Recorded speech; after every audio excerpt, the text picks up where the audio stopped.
cela ne s'est pas fait certainement sans chemin. Non, pas du tout, Fousseni Kindo. Plusieurs thèmes ont été abordés depuis la création de cette JNP là, en 1993 à Léo. On peut parler de la qualité des semences qui a été abordée, la professionnalisation des acteurs, l'exploitation des périmètres irrigués, les aléas climatiques, la diversification des productions ou encore l'optimisation des ressources en eau, la sécurisation foncière. Bref, plusieurs thèmes ont été abordés depuis 1993 et plusieurs questions. Monsieur, veuillez accueillir son Excellence M. Rochman Christian Kaboré, président du FASO, président du... Nous enregistrons l'entrée du chef de l'État. Merci d'applaudir pour le chef de l'État burkinabé, s'il vous plaît.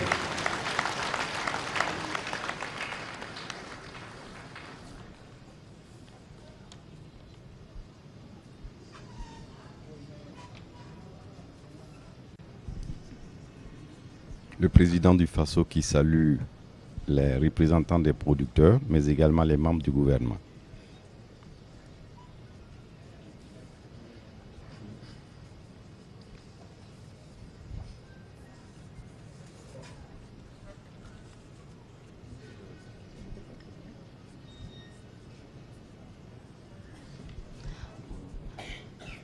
Je vous le disais tantôt, donc plusieurs thèmes ont été abordés relatifs au domaine agro-silvo-pastoral, halieutique, phonique au niveau de ces journées nationales du paysan. Et c'est l'importance de la rencontre et les promesses qui ont été faites de part et d'autre qui ont imposé la nécessité du maintien de l'initiative et son évaluation. Et ça a commandé donc un caractère périn qui a été institué au niveau de cette organisation-là. Et on se souvient encore de ce thème à Djibo en 1996 qui était axé surtout sur la désertification. Et ça faisait suite à un déficit pluviométrique que la campagne agricole précédente avait enregistré. Et on peut également aller au niveau de la 10e édition qui a fait une halte sur une question qui est toujours d'actualité. Il s'agit de la problématique de la sécurisation foncière. Et c'est une problématique qui intéresse bien sûr l'ensemble des filières. On se rappelle encore de certains couacs qui ont pu se poser au niveau donc de cette sécurisation foncière-là, avec l'arrivée de ce que les producteurs appellent les nouveaux agro-businessmen qui concentraient un peu en leur sein une bonne partie des terres cultivables. Toutes ces questions-là ont pu être résolues au niveau des journées nationales du paysan. Et 20 ans après, c'est le moment pour eux de tirer un bilan. Et c'est le moment pour eux aussi de responsabiliser beaucoup plus les producteurs dans l'organisation de l'événement. Le président de la Chambre nationale d'agriculture le disait hier, le bébé qui est né en 1993 a grandi et aujourd'hui il veut plus de responsabilité. Président du Conseil des ministres, Excellence, Monsieur le Premier ministre, chef du gouvernement, Messieurs les ministres co-organisateurs de la Journée nationale du paysan, Mesdames et Messieurs les partenaires techniques et financiers, honorables députés à l'Assemblée nationale, Madame le gouverneur de la région du Centre-Nord, Mesdames et Messieurs les gouverneurs des régions, Messieurs les présidents des conseils régionaux, Monsieur le haut-commissaire de la province du Salmatenga, Monsieur le maire de la commune de Kaya, Monsieur le président du comité national d'organisation des journées nationales du paysan, Monsieur le président de la coordination des chambres d'agriculture, Monsieur le président de la confédération paysanne du FASO,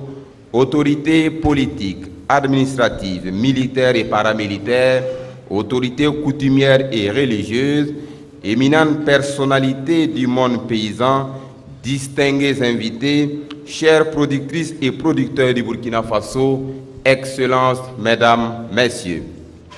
Excellences, Monsieur le Président du Faso, quand la productrice ou le producteur sourit à Kaya, l'on peut rire aux éclats à Ouagadougou. Quand plus de 70% d'une population est contente, toute la nation ne peut qu'être heureuse. Excellences, c'est donc pour rendre heureux votre peuple et surtout prendre en compte les préoccupations de la plus grande force active du Burkina Faso que vous échangez ce matin et de façon directe avec les acteurs du monde rural. Il s'agira au cours de cette rencontre de déceler les insuffisances de la Journée nationale du paysan, d'inventorier ses acquis et d'envisager une stratégie pour son optimisation et son innovation pour faire d'elle une véritable tribune de développement du monde rural. Excellence, Monsieur le Président du Faso, merci d'offrir aux productrices et producteurs du Burkina Faso ce cadre d'échange direct avec vous. Éminentes personnalités, mesdames, messieurs, avant de camper les décors de cet entretien, je vais vous demander de rendre un hommage mérité au gouvernement burkinabé et au président du Faso à travers des applaudissements bien nourris.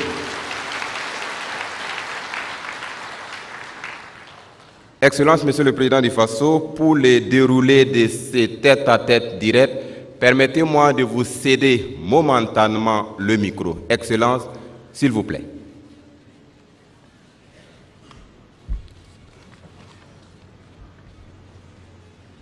Merci. Je voudrais, dans un premier temps, souhaiter la bienvenue à tous les producteurs et toutes les productrices du Burkina Faso dans le domaine agro-silvo-pastoral et phonique à cette 20e édition de la Journée nationale du paysan. Je voudrais également remercier tous les partenaires qui participent chaque année à cette édition et qui apportent leur concours à la consolidation du secteur agricole dans notre pays. À l'occasion de cette 20e édition de la Journée nationale du paysan,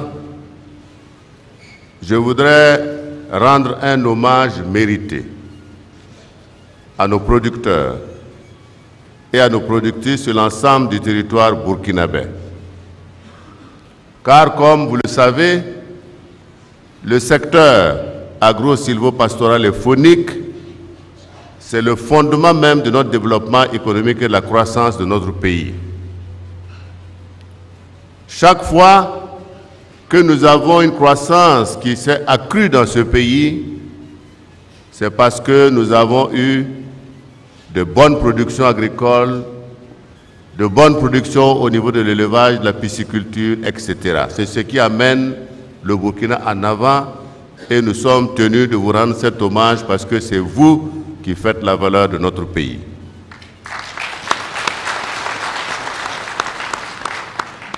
Je voudrais également dire que la Journée nationale du paysan est toujours une opportunité pour tisser entre le gouvernement et les acteurs du monde rural un partenariat de qualité en vue de la modernisation de notre agriculture, en vue de son développement.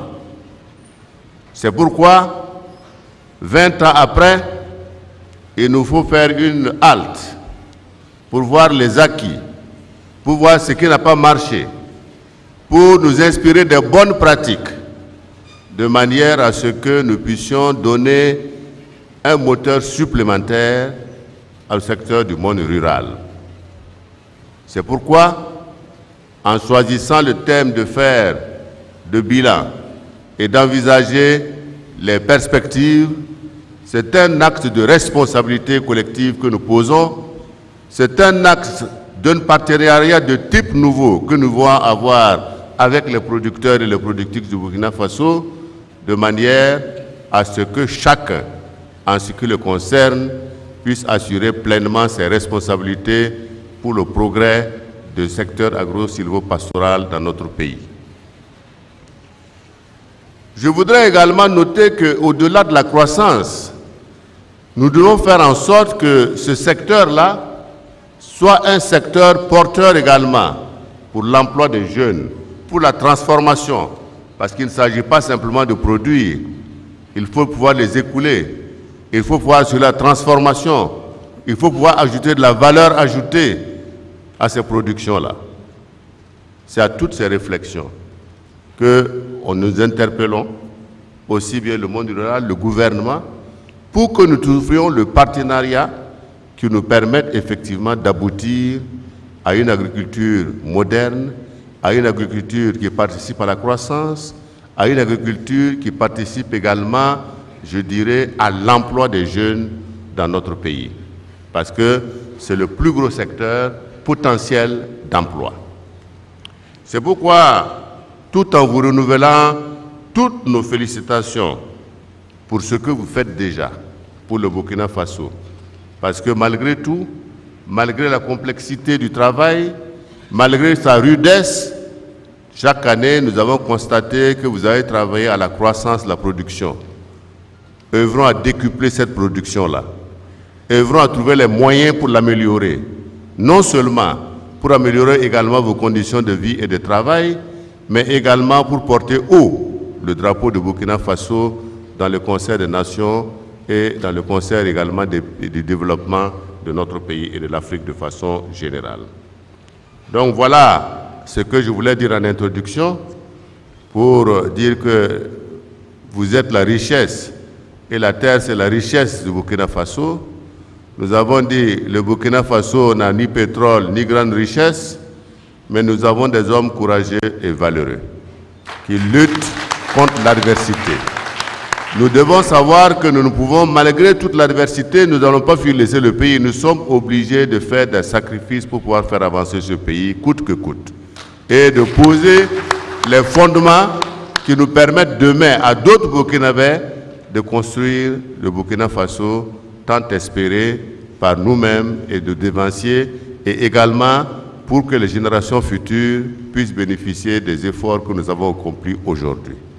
Voilà ce que je voulais dire en introduction, tout en vous remerciant encore. Je vais laisser la parole au Premier ministre, qui est en même temps le chef du gouvernement, pour faire un petit exposé d'une vingtaine de minutes avant que nous ne commencions à rentrer dans le vif de nos travaux. Merci encore une fois et je souhaite que nous puissions tirer un bénéfice de cette rencontre. Merci.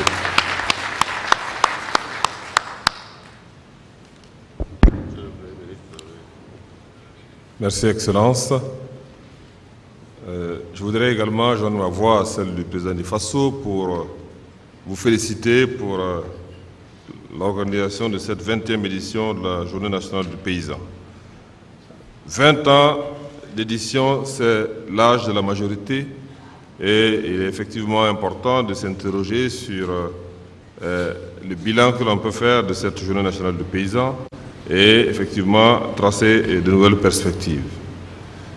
Et je voudrais également indiquer que la 20e édition de la Journée nationale du paysan intervient dans le contexte de l'opérationnalisation du plan national de développement économique et social, qui est le référentiel de développement du pays et qui traduit également la vision du président du Faso pour construire un Burkina nouveau, pour sortir le Burkina Faso de la pauvreté et pour mettre en place une dynamique de croissance forte, durable et inclusive.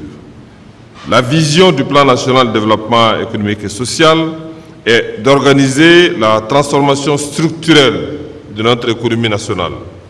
Cela exige, comme vous pouvez vous en douter, une synergie accrue entre l'État et les organisations paysannes.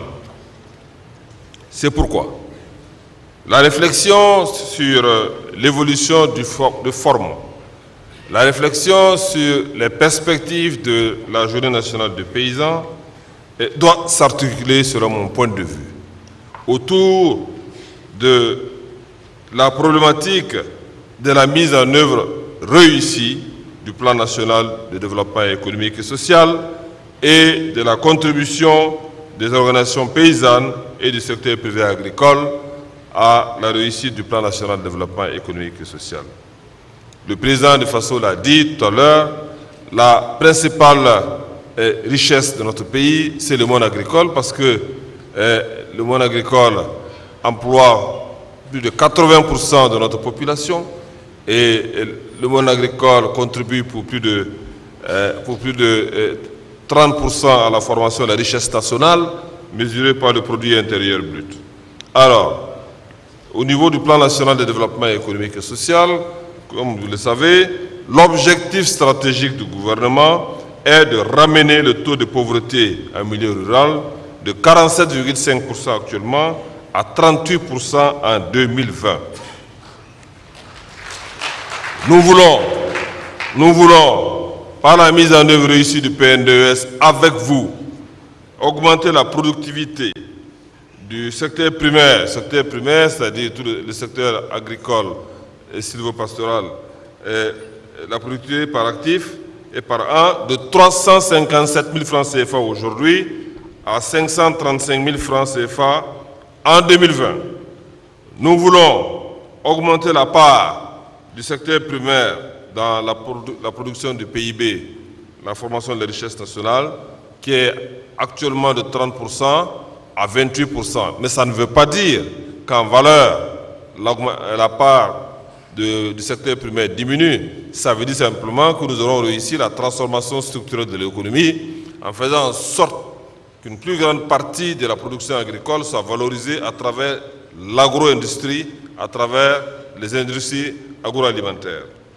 Nous voulons, à travers la mise en œuvre réussie du Plan national de développement économique et social, réussir à augmenter le taux de commercialisation des produits agricoles de 25% aujourd'hui à 37,5% en 2020.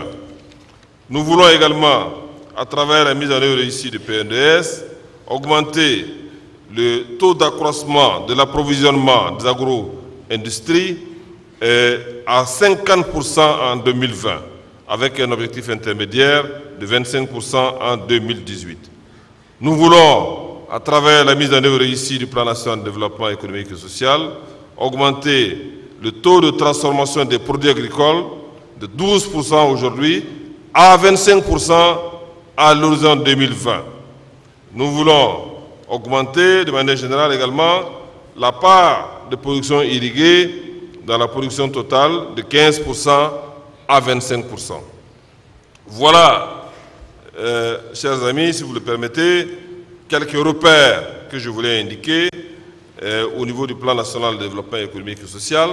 Ce sont des repères de la transformation structurelle de l'économie qui est au cœur du PNDES et qui est au cœur de la vision du président du Faso et qui est également au cœur de la modernisation de notre économie nationale. Alors, si vous me permettez, je voudrais maintenant aller un peu plus en détail pour indiquer les actions qui ont été mises en œuvre par le gouvernement au cours de l'année 2016 et 2017 en faveur donc du monde rural et tracer également les perspectives sur les années futures. Alors, au titre du ministère de l'Agriculture et des Aménagements hydrauliques, il est prévu la création d'une centrale d'approvisionnement des intrants et des matériels agricoles. Alors, ce que je voudrais dire à ce sujet, c'est que l'étude de faisabilité pour la création de la centrale, avec une forte participation du secteur privé, est déjà effectuée. Et le processus pour la réalisation du projet est également engagé. Le projet a été présenté à des investisseurs nationaux et étrangers, et plusieurs d'entre eux ont manifesté leur intérêt à prendre part à ce projet. Alors, toujours au niveau du ministère de l'Agriculture et des Aménagements agricoles et hydrauliques, il y a la mise en place d'une société de production de semences agricoles, Soprosa. Alors, je voudrais vous indiquer qu'avec la coopération chinoise, taïwanaise, une initiative de production de semences de riz a été mise en place à Bagré et des concertations seront engagées avec les partenaires pour la production de semences d'autospéculation. En troisième point, au niveau donc de ce ministère, il y a la création tant attendue d'une unité de production d'engrais minéraux à base de phosphate naturel. Alors, à cet égard, je voudrais vous indiquer qu'une mission d'experts de l'Office chérifien des phosphates a séjourné au Burkina Faso du 27 novembre au 2 décembre 2016 et que les perspectives donc sont bien engagées pour la création donc de cette usine de fabrication de phosphates. Alors, il y a également, en quatrième position, le projet de développement de la mécanisation agricole qui est indispensable pour augmenter la productivité agricole. Alors, à cet égard, je voudrais indiquer que le gouvernement a donné des agréments à 2 opérateurs privés, pour la mise en place d'unités de montage de